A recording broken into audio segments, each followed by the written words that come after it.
Hi everybody, my name is Holly Tessler. I'm the program leader for the Beatles Music Industry and Heritage Master's degree here at the university. One of those sort of issues that doesn't come up quite as often when you're talking about the Beatles is sort of the influence of the women in their lives. And, you know, sort of the skeptics will say, yeah, the Beatles are four guys. What do we have to talk about women for? But the more you think about it, these relationships have an influence on you, either through your creativity, through your upbringing, through your work experience, your lived experience. And that's sort of what I want to talk about today, and also the role of the city of Liverpool as well. If anybody who is a Beatles fan knows, traditional Beatles history tells us that Yoko broke up the Beatles, right? She was, and again, people would tend to refer to her in the 60s up until surprisingly recent past, they call her the Dragon Lady, which has all sorts of clear racial connotations to it amongst anything else, and how this one woman broke up the Beatles because she had some hidden agenda. She's lived a colorful life, a life that very few people could even imagine. And it's important that today we remember that this woman who's lived through watching her partner get murdered in front of her eyes, and she's carried on for now more than, 40 years, almost 43 years. And she's an incredibly strong and resilient person, and she's drawn like a lightning rod all of this criticism, and she's carried on in spite of it. So as I say, she's a very apt person to have the Yoko Ono Center named in her honor, because she's not just John Lennon's partner or somebody who's, been part of that history. And it's something that the university wanted to recognize going forward and maybe contribute in some way to rebalancing the narrative a little bit and giving her the right she deserves as an artist in her own right. All right, so I wanted to begin with most stories begin at the beginning, which is to look at the women who were, most immediately involved in the lives of the Beatles. Now, what's interesting, of course, about the Beatles growing up in the 40s and 50s when they did, is that for John, Paul, and Ringo, they all grew up in single-parent households. And this is something that became more commonplace in the 60s, 70s, and up until today, where nobody thinks twice about it. But in that period, it was quite exceptional for that to happen. And as you may or may not know, Paul's mother, Mary, was a nurse and a midwife. And unfortunately, she died of complications from cancer when Paul was just 14 years old, which is in 1956. And have any of you ever seen any of the films? There's a whole bunch of films. There's Backbeat and there's Nowhere Boy that sort of characterize the history of John Lennon's early life. And the Lennons were a complicated family, and they had a lot of problems. Julia, who was John's mother, had a lot of mental health issues, amongst other things. And her parents had a difficult relationship. His dad worked in the merchant navy, which meant he was at sea quite a bit, not at home.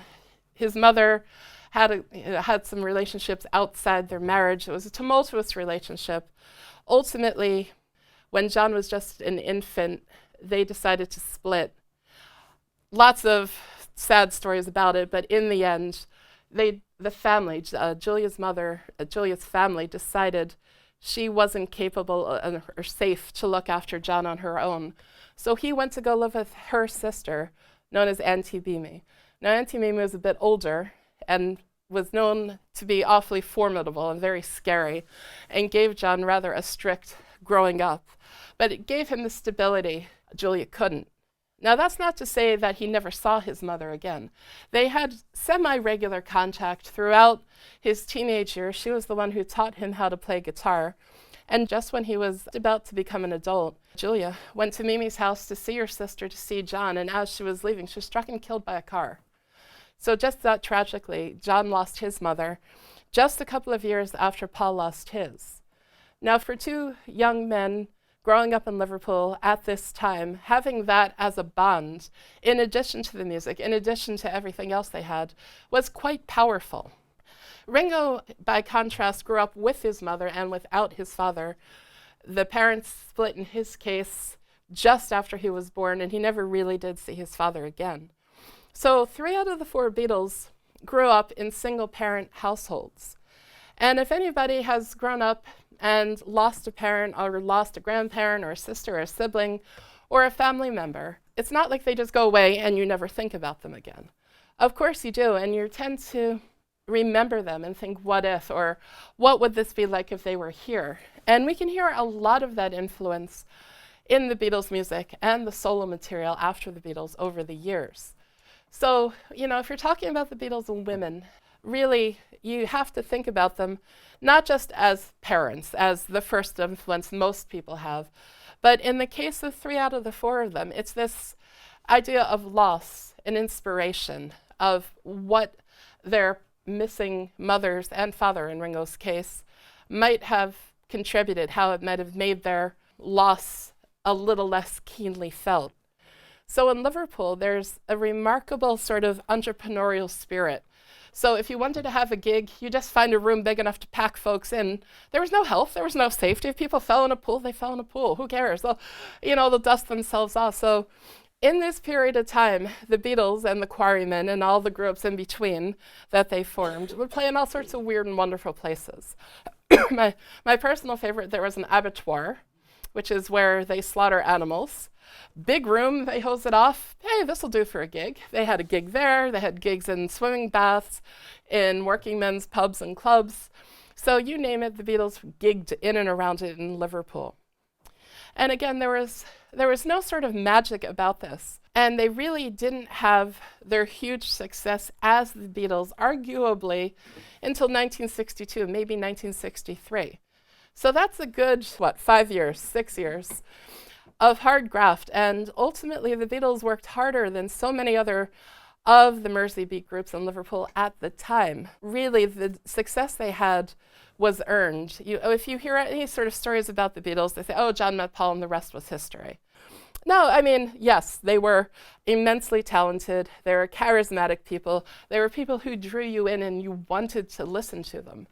But they had to work at it, and that little bit of the story tends to be forgotten about. But as their maturity evolved, especially in their songwriting, all of those early songs, like I Want to Hold Your Hand and She Loves You, were great.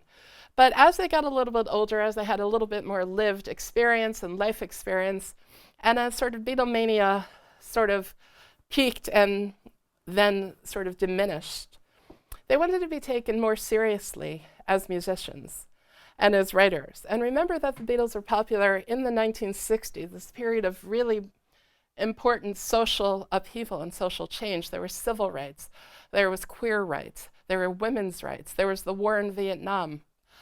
And all of these issues, because the Beatles were young people, they became a lightning rod. People just stick a microphone in their face and say, what do you think about this? And for the first couple of years of Beatlemania, Brian Epstein, their manager, would say, no, don't talk about politics. That's not your job. Stay in your lane. You're a pop group. By the mid-1960s, just a couple of years later, the Beatles would say, hey, you know something, we have opinions. And since we have this privileged position of having the world's ear, we're going to speak out about it and express our views. So once the Beatles stopped touring in 1966, they go back into the studio and they start writing music that's much more introspective. They're influenced also by Bob Dylan. He's sort of a folk singer who was a protest singer, very much an influence on the Beatles. So by the sort of latter half of their career, the Beatles were thinking a little bit more than just about happy, cheery pop songs. And one of the themes that's recurring a lot in this period is the loss of John's mother and Paul's mother as well. And you can hear that evidenced in the music they produce. What we now understand as Let It Be, both the song and the album, was originally intended as a concept called Get Back. And the idea was that the Beatles were going to get back to their roots, to the little rock and roll band they used to be in the late 50s and the early 60s. Unfortunately, however, the more they dug into it, the more they realized that's just not really a possibility. They've evolved too much, times have changed too much. And in terms of where they are in terms of headspace, they're not a rock band anymore. They're more of a politically aware, social, conscious band. And the story about Let It Be that Paul McCartney wrote is that he had a dream about his mother, that in this period when the Beatles had all of that infighting and there were all of those tensions, and it was clear that they were drifting towards breaking up. And if you've seen Get Back, you'll know it was Paul who was really doing his best to hold the band together. The other three had really sort of checked out and were ready to go. And it was just the sheer will of his personality that said, come on, guys, let's do this, let's get it back together. And after a while, he was just, you'll see it, there's a point in his face in Get Back where he realizes it's not going to happen. He's just on the verge of tears, and the camera zooms in on his face. And he's absolutely crushed. It's in that moment you realize he gets that the Beatles are going to break up very soon.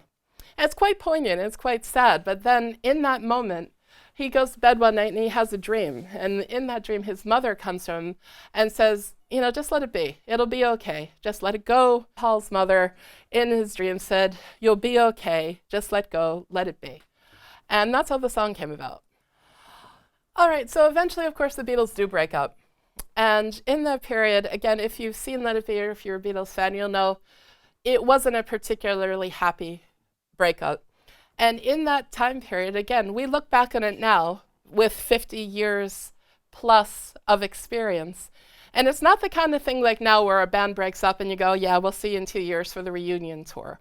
It didn't work that way. Back then, when a band broke up, that was the end of it. The Beatles were considered a pop group. And when pop groups broke up, that was it. You moved on to the next one. There was no such thing as a back catalog. Nobody thought people would still want to buy Beatles records after the group broke up. Imagine that nowadays. I mean, it's almost unheard of, but then nobody knew what to expect. And when the group broke up, each of them sort of had to process it and process it as a loss in their own kinds of ways. And John Lennon really was the one who took the deepest dive into his own psyche and tried to unpick the way he behaved and the reasons for his actions.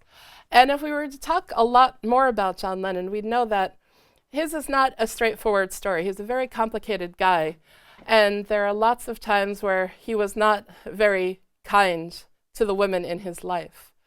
And by 1970, he acknowledged that within himself and was trying to understand why that would be. So he undertook all sorts of psychotherapies, something at the time that was very trendy called primal scream therapy. And what he was trying to do, it all came back to, he realized, was this loss of his mother and the breakup of his parents' relationship. So John Lennon, in the 1970s, while he was trying to go through all of this, realized the grief that came from losing his mother. And there's lots of different songs he's written about it. So you'll see that even though Paul and John lost their mothers early on in their lives, they're an influence throughout their lives. Just if any of you have had the unfortunate experience of losing a loved one, you don't just stop thinking about them. They're always with you. And as you mature in age and go through different phases of life, those thoughts grow and evolve with you. So the point being, in this sort of section of it, the mums, for John and Paul in particular, were really important influences to them and the music that they created. So the story of Pete Best is not an especially happy one, but a definite hidden history, and one that's really worth talking about. If you're talking about the role of women in the lives and careers of the Beatles, is his mom, Mona Best, who was infamously known as that woman in Liverpool. So let's talk a little bit about Mona and a little bit about Pete in particular. Now, as we've talked about, this is Pete Best, and I am told reliably by about a half a dozen different people that when Pete Best walked into the room, he looked like a film star. He was one of the most handsome men you'll ever want to meet and was incredibly charismatic. So he was already quite popular in Liverpool as a drummer. At this point, however, in the 1950s, even though the people who would become the Quarrymen and ultimately the Beatles knew him, he wasn't actually in the Beatles at this time. They know him through his mom, believe it or not. Even though they were in the same sort of age group, they were all growing up in Liverpool at the same time, all listening to rock and roll music. The Beatles had a band that needed a drummer, and Pete was a drummer. All of that didn't happen to come together just yet. The reason they know Pete Best is because of his mom, Mona. And Mona married into the Best family. And they were quite a successful and prominent family in Liverpool, the Bests. Her husband, Johnny Best, was a sports promoter in Liverpool. He was a boxing promoter. He did lots of sports promotion. And Mona, being around him, of course, picked up on how you put together an event, what you need to do, how to promote it, how do you pay people, how do you negotiate. And she was quite a formidable woman in her own right. So they got married. They began married life in India. They moved back to Liverpool in the late 1950s, and because Mona grew up in quite a fairly wealthy family, she wanted a big house. So they finally found a huge 15-bedroom house in West Derby, and that's where they moved in, and they had 2 boys at that point. So 2 boys, a mom and a dad, in a 15-bedroom house. And at this point, the kids are getting a little bit older. Mona didn't quite know what to do with her time. She was watching telly one night, and she heard about this place in London called the Two Eyes Coffee Bar. Now, at the time, coffee bars were the trendy place for younger people who wanted to listen to popular music. And by popular music, it wasn't necessarily rock and roll music at that time, but jazz. And the Two Eyes was a hot jazz club in London that was just basically a grotty downstairs basement. You pack a lot of kids and you don't need any sort of license because you won't serve alcohol. And Mona thought to herself, hey, I've got this huge house. I've got a basement. Why don't we do the same thing here in Liverpool? So with the help of her 2 kids, they created a club in the basement of their house in West Derby. So they were down there, they helped Mona decorate the club because they wanted to play there and it wasn't quite finished. And they said, well, if it'll help, we'll help you get it finished so we could play a gig that night. So that's how the story goes. So at this point, the Quarrymen were playing in the Casbah, but they didn't have a drummer. And Mona's son was a drummer. You could sort of see where this is going, huh? Like I say here, Pete had a drum kit. He had his own band that was sort of on again, off again. They weren't quite as serious about rock music as the Quarrymen and the Beatles were. But Mona, never one to miss an opportunity, decided that she was finally going to do the right thing and bring the Beatles together with her son. What happens next is quite remarkable because, again, remember what I said about there being no music industry infrastructure in Liverpool. So it's not like there are lots of clubs and pubs like there are in town now. And there's not record labels or promoters or radio stations. So people had to sort of do it themselves. And this is in a period when, of course, there was no such thing really as formal music promoters outside of London. So in a period when there was no such thing as professionalized music promotion outside of London, the men who did it were usually somebody who were doing it in the part-time, on the sly, what we would call a side hustle today. Mona jumped right in there. She's probably the only woman who was in music business in Liverpool at this time. So she's somebody who created a club, got her son in a band, and then took the next logical step, which started booking them gigs, right? So this is a woman not to be trifled with. She was, in parlance of the day, a tough cookie, somebody you wouldn't argue with. So what happens then, as you guys may or may not know, the Beatles score a gig going to Germany. And when they go to Germany, they need a permanent drummer. So who do they get? Mona's son, the guy who has these movie star good looks. The phrase people always use about Pete Best was he was mean, moody, and marvelous. So Mona became the de facto manager for this band that was just about called the Beatles at this point. They were going back and forth between the Quarrymen and the Beatles. But she was saying that, she was quoted as saying she looked upon them as friends. She'd helped them so much. She got them bookings, lent them money. She fed them when they were hungry. She was far more interested in them than their own parents, which I'm not sure is entirely true, but it's certainly a useful way of understanding just how involved she was in this career. And again, it's important to understand how unique a situation this was, that Mona Best was not just one promoter of many. She was the only woman promoter in a field where there are only 3 or 4 people doing this. And the fact that she achieved so much and she wouldn't get pushed around and wouldn't get sort of pushed to the side and by men who said, let me handle this, is quite telling. And it's part of the story of the Beatles that we don't hear enough of. So anyway, what happens with Pete, he's just, again, he's not overly delighted to be in Hamburg. They play lots of long hours. They play 8, 9, 10, 12-hour shifts sometimes. They're up all night. The Beatles are serious about trying to get as good as they can be. Pete's not so sure.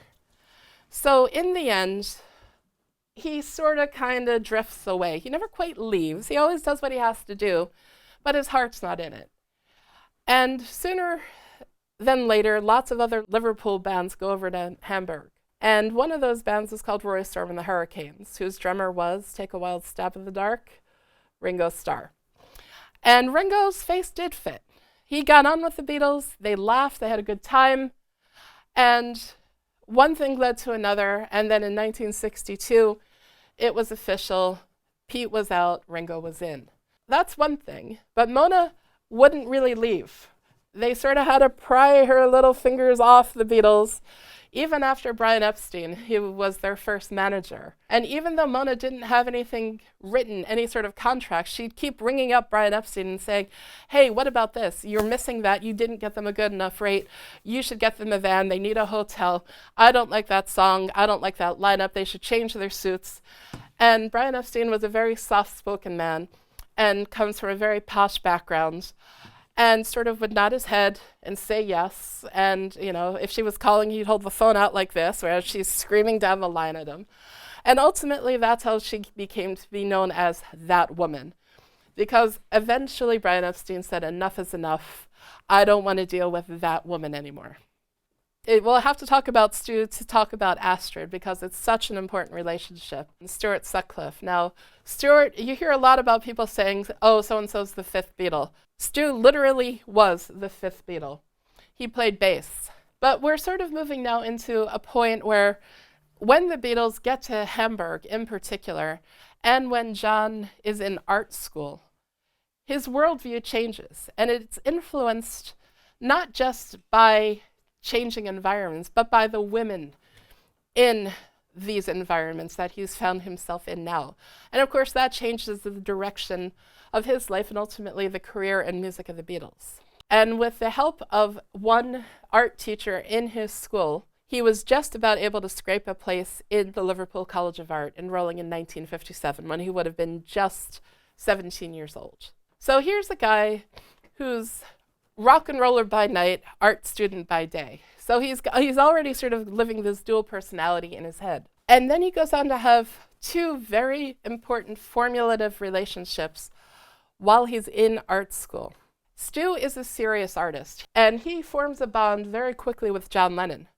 And the funny thing is, their interests rub off on each other.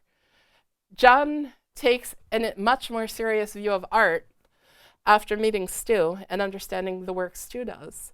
But at the same time, John is so passionate about music, Stu starts being interested in rock and roll and starts playing in the Quarrymen. Now, the story goes that, as you may or may not know, he won about £75 for creating a painting, which is the equivalent to about £500 today. He's got all this money burning a hole in his pocket, and John and Paul sort of come around and put their arms around him and say, you know what you should do? Just so happens that's just enough money to buy a bass guitar and an amp, which is just what the Beatles need. Long story short, he bought a bass guitar and an amp, and he was officially in the Beatles. And he was okay. He wasn't a great musician. He didn't know how to play the bass guitar at all. He did the best he could with it. But in his heart, he was always an artist. Now, bear that in mind. Put that to one side, because I want to talk about this woman here, his first wife. And again, he meets Cynthia at art school as well. And this is a big cultural shock as well as a creative shock, because Cynthia grew up from a fairly well-to-do family in Hoylake, other side of the river, quite posh. And she was what they would have said in the 60s, a well-brung-up girl. She was somebody who was a very middle-class family, very respectable, very quiet, very sort of naive is the word I didn't really want to say, but it's the word she was. She was quite inexperienced in the ways of the world, where John had already lived quite a bit more. But as they say, opposites attract, and they started a very serious relationship. They fell very much in love with each other. So John here was under the influence of two very seriously minded art students. And he saw himself in this moment as an art student who plays music. And that's a very important point, because what happens is, of course, they go to Hamburg. And when they go to Hamburg, they have, and completely unexpectedly, that same collision of art and music in Hamburg. When they started playing in these clubs in Hamburg, they started seeing these very sort of exotic-looking, delicate souls walking in. These weren't the rough and ready sailors or people out partying for a good time. These are very sort of well-to-do looking people, very serious-minded people, very arty looking people. They weren't there to dance and have a good time. It's what we might think of today as sort of postmodern irony. But of course, John Lennon, and especially Stu, were art students. When Astrid went down into the clubs to see the Beatles, it was like they were looking in a mirror. They saw soulmates, people who were just like them, and they didn't expect it. And a friendship was struck up. And with Stu and Astrid, it was sort of one of those love stories of the ages. They met each other, fell almost instantaneously in love. Her art was photography. She took lots of photos of the Beatles. She understood exactly how photogenic and how charismatic they were. It was really her relationship with Stu that got him to change his look. He went back to the Beatles, the rest of the group, he said, "My God, what are you wearing? What is your hair about?" And then he explained to them the whole idea. And he said, "You guys look a little bit silly there. Rock and roll and black leathers they're on their way out, boys. You don't want to look ridiculous." And John and Paul and George sort of looked at each other and said, "We don't want to look ridiculous." So they went from the quiffs and the leathers to a much more serious, arty look, with the hair brushed forward into what we would understand as a mop top. You can see they stopped wearing jeans and trousers and started wearing suits. A couple of months later, boom, we've got the Beatles, and that is entirely down to Astrid. And what they understood, it's not just about what you sound like. It's about having a particular look, and it's being able to tell a story, your own story, about the band in a particular way. And that's ultimately what Astrid did. And the great tragedy in all of this is that Stuart and Astrid were so much in love that when the Beatles' residency in Hamburg was up, he made the decision that he was going to stay in Hamburg with Astrid. The Beatles were sort of annoyed, but Stu was not a very good bass player. His heart was never in it. And Paul, everybody sort of looked at him and he said, "Oh, for God's sake, I'll do it," right? So, and of course, Paul is quite a versatile musician and taught himself the bass very quickly. He was already sort of filling in the parts that Stu couldn't handle anyway. So the Beatles carry on. We know they go back to Liverpool. They drop Stuart. They hire Ringo. But meanwhile, back in Hamburg, Stuart starts having these headaches. And he's just a young guy. He's barely 22 years old. And these headaches start getting worse, and he gets really tormented by them. Eventually, he has one that causes him to collapse and fall on the ground. And he sadly dies of a brain hemorrhage at 22 years old. So Astrid's love of her life is now gone. Stuart is no longer part of the Beatles. But the bond between Astrid and the remaining Beatles is now so strong, not just because of the aesthetics, not because of the look and the sound, but because of their shared loss.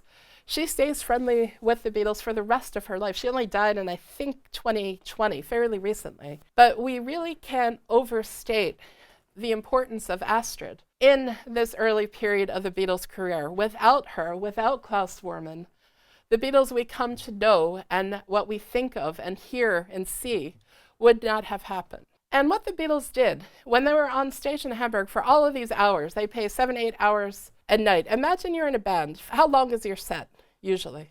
At most, 2 hours, right? That's a lot of music to fill, right? If you don't have your own, which at the time nobody wanted to hear new music, they wanted to hear the hits. You needed to expand your repertoire of songs so they don't have to play the same 15 songs 10 times over in the course of one night.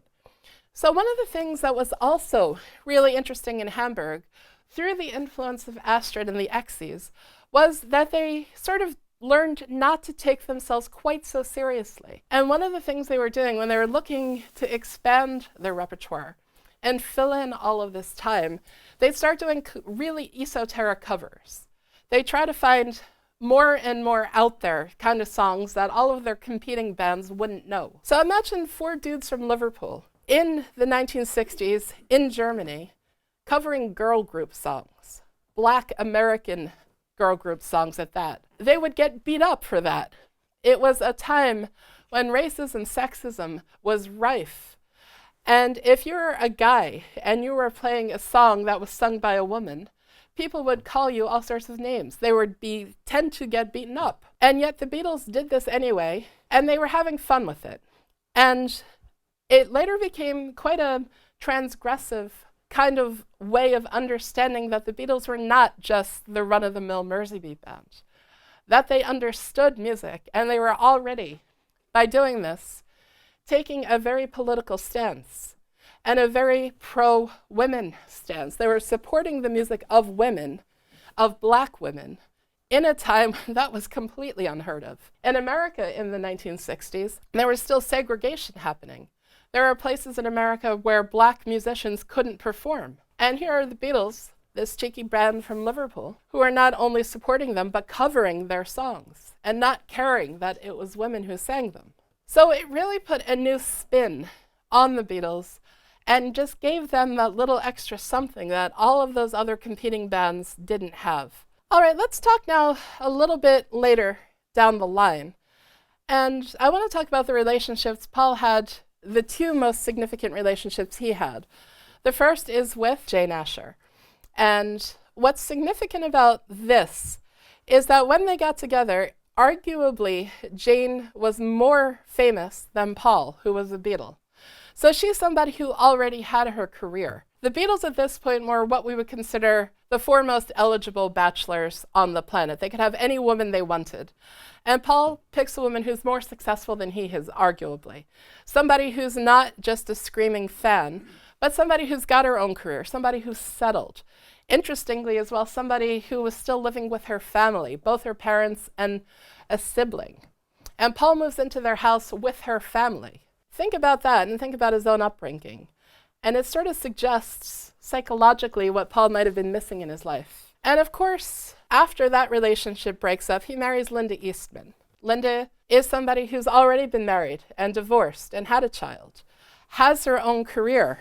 Then we get to, of course, Yoko. John is married to Cynthia, and John and Yoko don't get together in the most respectful of ways. But nevertheless, their relationship was perhaps one of the most powerful in all of popular music. We cannot overstate the influence that Yoko had on John's art, on his music, on his writing. And now, these 2 men who lost their mothers at an early age, when they get to a point in their lives and their careers where they're in long-term relationships, they pick women who are both already successful, already independent. These are not sort of fans who say, yes, John, anything you want, but challenge them. And I think that's really important to understand. And as far as Yoko goes, she was somebody who was an avant-garde artist. So she was already somebody who was living her life at the opposite end of the creative spectrum to the pop music sensibilities of the Beatles. And I think that's what so many Beatles fans found so challenging. What the Beatles did, they take these really esoteric and exotic influences and employ them in a way that made popular music make sense to everybody. Yoko, by contrast, didn't want to do that. She didn't want to make art for the masses. She wanted very few people to understand it and engage with it, but the people who do to really understand it. And so think about a woman who's in that headspace of challenging the world and wanting to revolutionize things. Of course it makes sense that John is drawn to her. And of course what fans don't get is that when John and Yoko get together, the Beatles are already drifting towards breaking up. But the backlash that all the Beatles' wives and girlfriends got from fans was awful, because they were supposed to be the cute, cuddly mop tops and eligible single bachelors. The idea was that all pop stars who were males had to be unmarried because that would make them more marketable. So people like Linda McCartney and Patty Harrison and even Ringo's wife, Maureen, all took all sorts of criticism from fans. But nobody got more criticism from not just fans, but the media as well. There are all sorts, from the 60s even through to today, there are still people who see Yoko as an easy target. Not that she's an artist or a wife or a mother or somebody who is a violence survivor, somebody who saw her husband being shot before her eyes and then had to carry on and raise a child on her own. None of that matters because she was the person who broke up the Beatles. Finally, one of the great things about having the Yoko Ono Lennon Center is an acknowledgement that finally attitudes are changing enough to understand that just because a woman is as strong and independent and artistic and has views of her own, that she's not a manipulator. We all know John Lennon was a strong character in his own right. And if anything, Yoko was supporting him, not manipulating him. So as I say, it's quite striking. John and Paul, in their choice of long-term partners, chose these very successful, mature women. Both had been married before. Both were slightly older than John and Paul. Both were married. Both were mothers. Both were professional and independent women before meeting John and Paul. If those relationships broken up, they would be fine. They'd carry on. But what they were really there for, and why these women were so important in the lives of John and Paul in particular, was that when the Beatles broke up, that relationship between Lennon and McCartney that had served them as the central force of their lives, in their creative lives and their personal lives for over a decade, that wasn't there anymore. When the Beatles broke up, they really didn't get on. So Linda and Yoko and George Harrison's wife, Patty Harrison, and Ringo's wives, they all had to pick up the pieces and manage this. And ultimately what happened is their families became their new inspiration. We know that Linda McCartney went on to work with Paul in the band Wings. And not only is she their inspiration, she was there on stage playing keyboards with him and raised his children and had a career of her own as a photographer and as a musician and as a cook. So ultimately then, John and Yoko and Paul and Linda do raise families, and they go on to be happy and sort of contented.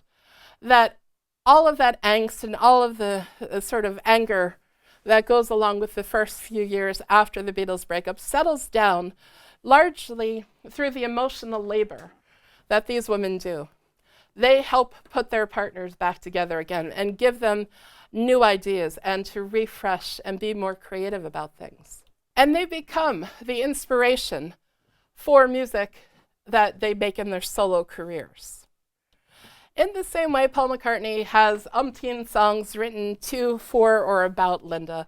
And I think for Paul McCartney in particular, one of the nice, really postscripts to the story is that he and Linda had 4 kids together, 3 daughters. Linda's first daughter, who she had before she met Paul, Paul eventually adopted. So there's Heather, but then there's Stella McCartney, who you'll know as the fashion designer, and also Mary McCartney. She's recently started putting herself out there a little bit more. Neither of them are musicians, but they've taken up the interests of their mother, Linda, as well, and they've become celebrities and successful businesswomen in their own right. Is handed down through the mother, the matriarchal line of the McCartney family. It's not, Paul McCartney has a son called James, who sort of keeps himself to himself. He has a little bit of a music career, but it's really his daughters who are taking the lead and carrying on the family name. George and Olivia Harrison, George's wife, his second wife, several years ago when the Palm House in Sefton Park was in disrepair, very, very quietly donated funds to have the Palm House redone. So if you ever go in Sefton Park and you're ever in the Palm House and it's nice and shiny and lovely, you can thank George and Olivia Harrison for that. And of course, Yoko. She understood just how much this city meant to John and how important his life in Liverpool was. So it was Yoko who, when John Lennon's house, from when he lived with Auntie Mimi, came up for sale, she bought it, donated it to the National Trust, and now it's open to the public. Yoko has been celebrated as an artist several times over the years, most recently at Liverpool's 2008 biennial, the same year Liverpool was capital of culture. The university also has a John and Yoko scholarship. So she's been a great benefactor to the city. So it's not just, yeah, she was John Lennon's partner. She's done a great deal of work in and for the city of Liverpool, as have most of the Beatles families. That is all I've got to say. So thank you guys very much for paying attention, and we are done for this portion of today's talk. So thanks very much.